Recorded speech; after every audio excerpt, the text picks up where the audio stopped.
ನಮಸ್ಕಾರ. ಮೋದಿ ಆಟ್ 12 ವಿಶೇಷ ಕಾರ್ಯಕ್ರಮಕ್ಕೆ ಸ್ವಾಗತ. ನಾನು ವನಿತಾ. ಇದು ಕೇವಲ ರಾಜಕೀಯ ಬದಲಾವಣೆಯಲ್ಲ, ಇದು ಒಂದು ಯುಗದ ರಾಜಕಾರಣವನ್ನೇ ಬದಲಿಸಿದ ಕ್ಷಣ. ಹೌದು, ಪ್ರಧಾನಿ ನರೇಂದ್ರ ಮೋದಿ ಅವರ ಆಡಳಿತಕ್ಕೆ ಬರೋಬ್ಬರಿ 12 ವರ್ಷಗಳ ತುಂಬಿವೆ. 2014 ನಮ್ಮ ದೇಶದ ರಾಜಕಾರಣದ ಇತಿಹಾಸವನ್ನೇ ಬದಲಿಸಿದ ವರ್ಷ. ಆ ನಾಯಕತ್ವ ಒಂದು ಹೊಸ ಅಧ್ಯಾಯವನ್ನ ಬರೆದ ಅಪರೂಪದ ಕ್ಷಣ. ದಶಕಗಳ ಕಾಲ ನಮ್ಮ ದೇಶದ ಆಡಳಿತ ಮೈತ್ರಿಕೂಟಗಳ ಸಂಕೋಲನೆಯಲ್ಲಿತ್ತು. ಆದರೆ ಒಬ್ಬ ನಾಯಕನಿಂದ ಅವತ್ತು ದೇಶಕ್ಕೆ ಸ್ಪಷ್ಟ ಬಹುಮತ ಸಿಕ್ಕಿತು. ಅರಮನೆಯಂತಹ ದಿಲ್ಲಿಯ ಅಧಿಕಾರದ ಗದ್ದುಗೆಯನ್ನ ಏರಿದ ನಾಯಕನೇ ನರೇಂದ್ರ ಮೋದಿ.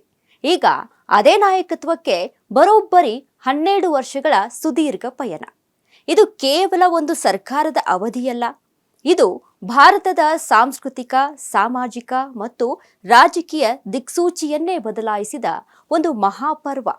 ಒಂದು ಕಡೆ ಧರ್ಮ, ಮತ್ತೊಂದು ಕಡೆ ಅಭಿವೃದ್ಧಿ, ಎರಡನ್ನೂ ಸಮಾನ ರೀತಿಯಲ್ಲಿ ತೆಗೆದುಕೊಂಡು ಹೋಗಿದ್ದವರು ನಮ್ಮ ಪ್ರಧಾನಿ ನರೇಂದ್ರ ಮೋದಿ ಅವರು.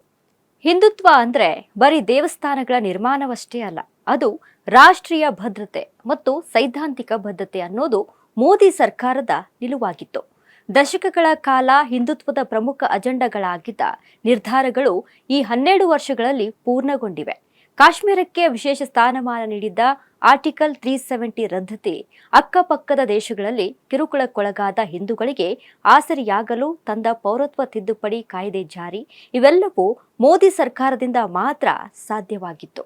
ಸಬ್ಕಾ ಸಾಥ್ ಸಬ್ಕಾ ವಿಕಾಸ್ ಎನ್ನುತ್ತಲೇ ತನ್ನ ಮೂಲ ಸೈದ್ಧಾಂತಿಕ ಮತದಾರರನ್ನ ಗಟ್ಟಿಯಾಗಿ ಹಿಡಿದುಕೊಳ್ಳುವಲ್ಲಿ ಮೋದಿಯವರು ಸಕ್ಸಸ್ ಆದ್ರು. ಕೋಟಿ ಕೋಟಿ ಹಿಂದೂಗಳ ಶತಮಾನಗಳ ಕನಸನ್ನ ನನಸು ಮಾಡಿದ್ದು ಪ್ರಧಾನಿ ನರೇಂದ್ರ ಮೋದಿಯವರು. ಅಯೋಧ್ಯೆಯ ಶ್ರೀರಾಮ ಜನ್ಮಭೂಮಿ ವಿವಾದಕ್ಕೆ ಸುಪ್ರೀಂ ಕೋರ್ಟ್ ಮೂಲಕ ಅಂತ್ಯ ಹಾಡಲಾಯಿತು. ಇವತ್ತು ಭವ್ಯ ರಾಮ ಮಂದಿರ ತಲೆ ಎತ್ತಿ ನಿಂತಿದೆ. ಇನ್ನೊಂದು ಕಡೆ ಕಾಶ್ಮೀರಕ್ಕೆ ವಿಶೇಷ ಸ್ಥಾನಮಾನ ನೀಡಿದ್ದ 370ನೇ ವಿಧಿಯನ್ನ ಒಂದೇ ಒಂದು ಐತಿಹಾಸಿಕ ನಿರ್ಧಾರದ ಮೂಲಕ ರದ್ದುಗೊಳಿಸಲಾಯಿತು. ಇದು ಸಾಧ್ಯವಾಗಿದ್ದು ಇವರ ಕಾಲದಲ್ಲೇ. ಒಂದೇ ದೇಶ ಒಂದೇ ಸಂವಿಧಾನ ಎಂಬ ಹಿಂದುತ್ವದ ಆಶಯವನ್ನ ಗೆಲ್ಲಿಸಿದ್ರು. ಕಾಶಿ, ಉಜ್ಜಯಿನಿ ಸೇರಿದಂತೆ ದೇಶದ ಪ್ರಮುಖ ಧಾರ್ಮಿಕ ಕೇಂದ್ರಗಳು ಹೊಸ ರೂಪ ಪಡೆದುಕೊಂಡವು. ಸಬ್ಕಾ ಸಾಥ್ ಸಬ್ಕಾ ವಿಕಾಸ್, ಸಬ್ಕಾ ವಿಶ್ವಾಸ್, ಸಬ್ಕಾ ಪ್ರಯಾಸ್ ಈ ಮಂತ್ರದೊಂದಿಗೆ ಆರಂಭವಾದ ಈ ಮೋದಿಯವರ ಪಯಣ ಇಂದು ಭಾರತವನ್ನ ಜಗತ್ತಿನ 5ನೇ ಅತಿ ದೊಡ್ಡ ಆರ್ಥಿಕತೆಯ ಸ್ಥಾನಕ್ಕೆ ತಂದು ನಿಲ್ಲಿಸಿದ್ದಾರೆ. ಕೇವಲ ಭರವಸೆಗಳಲ್ಲ, ಬದಲಿಗೆ ತಳಮಟ್ಟದ ಬದಲಾವಣೆಗಳೇ ಈ 12 ವರ್ಷಗಳ ಹೆಜ್ಜೆ ಗುರುತುಗಳು. ಭಾರತ ಕಂಡ ಅಭಿವೃದ್ಧಿಯ ಮಹಾಪರ್ವ ಇದು. 12 ವರ್ಷಗಳ ಹಿಂದೆ ಭಾರತದ ಆರ್ಥಿಕತೆ ಪಾತಾಳದಲ್ಲಿತ್ತು. ಆದರೆ ಇವತ್ತು ಬ್ರಿಟನ್ ದೇಶವನ್ನೇ ಹಿಂದಿಕ್ಕಿ ಭಾರತ ಜಗತ್ತಿನ 5ನೇ ಅತಿ ದೊಡ್ಡ ಎಕಾನಮಿಯಾಗಿ ಗುರುತಿಸಿಕೊಂಡಿದೆ. ಕಳೆದ 12 ವರ್ಷಗಳಲ್ಲಿ ಹಿಂದುತ್ವ ಅನ್ನೋದು ಕೇವಲ ಧಾರ್ಮಿಕ ಅಸ್ಮಿತೆಯಾಗಿ ಉಳಿದಿಲ್ಲ, ಅದು ಆಧುನಿಕ ಭಾರತದ ಆಡಳಿತದ ಮತ್ತೊಂದು ಶೈಲಿಯಾಗಿದೆ. ವಿಕಸಿತ ಭಾರತದ ಸಂಕಲ್ಪದೊಂದಿಗೆ ಜಾಗತಿಕ ವೇದಿಕೆಯಲ್ಲಿ ನಮ್ಮ ದೇಶ ಇಂದು ತಲೆ ಎತ್ತಿ ನಿಂತಿದೆ.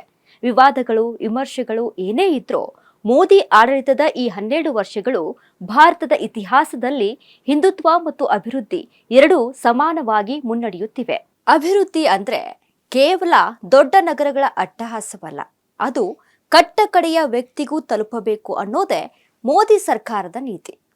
ಕಳೆದ 12 ವರ್ಷಗಳಲ್ಲಿ ಸಾಮಾಜಿಕ ಯೋಜನೆಗಳು ಕೋಟ್ಯಾಂತರ ಬಡವರ ಜೀವನ ಮಟ್ಟವನ್ನ ಹೆಚ್ಚಿಸಿವೆ.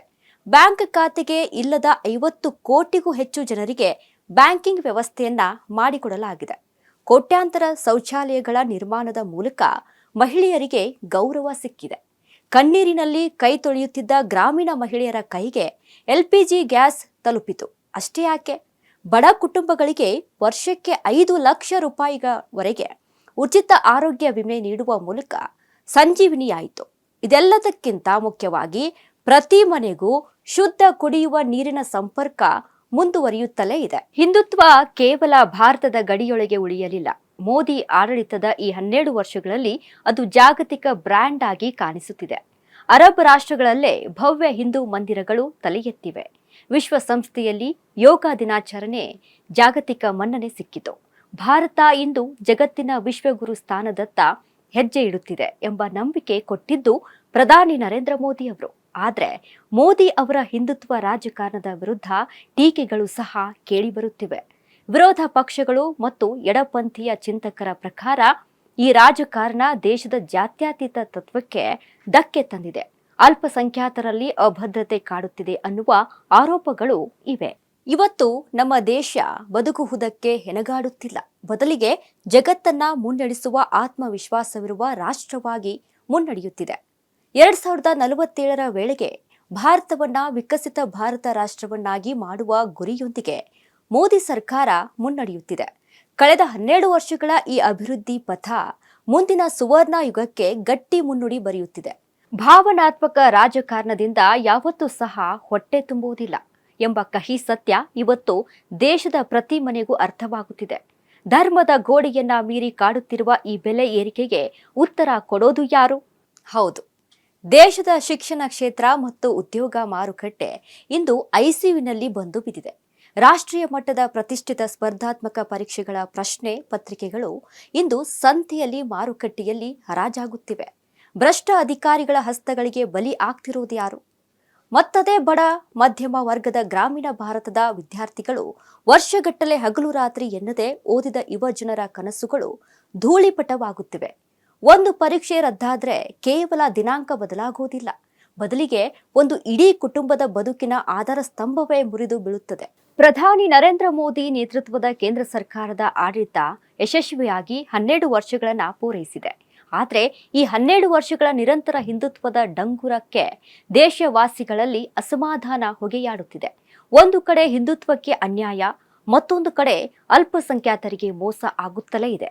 ಇಲ್ಲಿ ಯಾವ ಹಿಂದೂಗಳು ಮೋದಿ ಮತ್ತು ಬಿಜೆಪಿ ಮೇಲೆ ವಿಶ್ವಾಸ ಇಟ್ಟಿದ್ದರೋ ಅದೇ ಹಿಂದೂಗಳು ಇಂದು ಮೋದಿ ಆಡಳಿತದ ವೈಫಲ್ಯಕ್ಕೆ ಅತಿ ದೊಡ್ಡ ದಂಡ ಕಟ್ಟುತ್ತಿದ್ದಾರೆ ಎಂದು ಪ್ರಗತಿಪರರು ಕಿಡಿಕಾರುತ್ತಿದ್ದಾರೆ. ಹೌದು, ಇವಳು ಹೇಳಿದ ಹಾಗೆ ಒಂದಷ್ಟನ್ನ ನಾನು ಒಪ್ಪೋದಿಲ್ಲ. ಯಾಕೆ ಅಂದ್ರೆ ಇವತ್ತು ಪ್ರಧಾನಿ ಮೋದಿಯವರು ಕೇವಲ ಹಿಂದೂಗಳಿಗೆ ಮಾತ್ರ ಪ್ರಧಾನಿಯಲ್ಲ, ಎಲ್ಲ ವರ್ಗ, ಎಲ್ಲ ಸಮುದಾಯ, ಎಲ್ಲ ಜಾತಿ ಧರ್ಮಗಳ ನಿಷ್ಠೆಯ ಪ್ರಧಾನಿಯಾಗಿದ್ದಾರೆ. ಅದರಂತೆ ದೇಶವನ್ನ ಮುನ್ನಡೆಸುತ್ತಿದ್ದಾರೆ. ಜಾತಿ ಧರ್ಮವನ್ನ ಮೀರಿ ಅಭಿವೃದ್ಧಿಯ ಯೋಜನೆಗಳನ್ನ ನೀಡುತ್ತಿದ್ದಾರೆ. ಇವತ್ತು ನಮ್ಮ ದೇಶ ಜಾಗತಿಕ ಮಟ್ಟದಲ್ಲಿ ಆರ್ಥಿಕ ಪೈಪೋಟಿಯನ್ನ ನೀಡುತ್ತಿದೆ. ಅದಕ್ಕೆ ಕಾರಣ ಪ್ರಧಾನಿ ನರೇಂದ್ರ ಮೋದಿಯವರ ಉತ್ತಮ ಆಡಳಿತ. ಹೌದು, ಮೋದಿಯವರ ಈ ದಾಖಲೆಯ ಕ್ರಾಂತಿ ಬರೀ ಭವ್ಯ ಮಂದಿರಗಳ ನಿರ್ಮಾಣವಷ್ಟೇ ಅಲ್ಲ, ಪರಂಪರೆಯ ಹೆಮ್ಮೆಯಷ್ಟೇ ಅಲ್ಲ, ಇದು ಭಾರತದ ಕೊನೆಯ ಹಳ್ಳಿ, ಕೊನೆಯ ಮನೆ, ಕೊನೆಯ ಪ್ರಜೆಯ ಬದುಕನ್ನ ಬದಲಾಯಿಸಿದ ಮಹಾಕ್ರಾಂತಿ. ಇದು ಕಳೆದ 4399 ದಿನಗಳ ನಿರಂತರ ಪರಿಶ್ರಮ ಮತ್ತು ತಪಸ್ಸು ಅಷ್ಟೇ ಅಲ್ಲ, ಒಂದು ಸಂಕಲ್ಪದ ಫಲ. ಒಂದು ಕಾಲದಲ್ಲಿ ತಂತ್ರಜ್ಞಾನ ಅನ್ನೋದು ಕೇವಲ ಶ್ರೀಮಂತರ ಸೊತ್ತಾಗಿತ್ತು. ಆದರೆ ಇಂದು ನಮ್ಮ ದೇಶ ಎಲ್ಲೋ ಮೂಲೆಯಲ್ಲಿರುವ ಚಹಾ ಅಂಗಡಿಯಿಂದ ಹಿಡಿದು ಬೃಹತ್ ಮಾಲ್ಗಳವರೆಗೆ ಡಿಜಿಟಲ್ ಕ್ರಾಂತಿ ಬಂದಿದೆ. ಮಧ್ಯವರ್ತಿಗಳ ಕಾಟವಿಲ್ಲದೆ ಭ್ರಷ್ಟಾಚಾರಕ್ಕೆ ಬ್ರೇಕ್ ಹಾಕಿ ಸರ್ಕಾರದ ಹಣ ನೇರವಾಗಿ ಬಡವರ ಬ್ಯಾಂಕ್ ಖಾತೆಗೆ ಸೇರುತ್ತಿದೆ. ಇದೇ ನಿಜವಾದ ಸಬಲೀಕರಣ. ದೇಶದ ಆರ್ಥಿಕ ಮತ್ತು ಸಾಮಾಜಿಕ ಭದ್ರತೆಯನ್ನ ಹೆಚ್ಚಿಸಲಾಗಿದೆ. ಅದರ ಕೀರ್ತಿ ಮೋದಿಯವರಿಗೆ ಸಲ್ಲುತ್ತೆ. ಈ ನವ ಭಾರತದ ಈ ವಿಜಯ ಯಾತ್ರೆ ಹೀಗೆಯೇ ಮುಂದುವರಿಯಲಿ ಅನ್ನೋದೇ ನಮ್ಮ ನಿಮ್ಮೆಲ್ಲರ ಆಸೆ.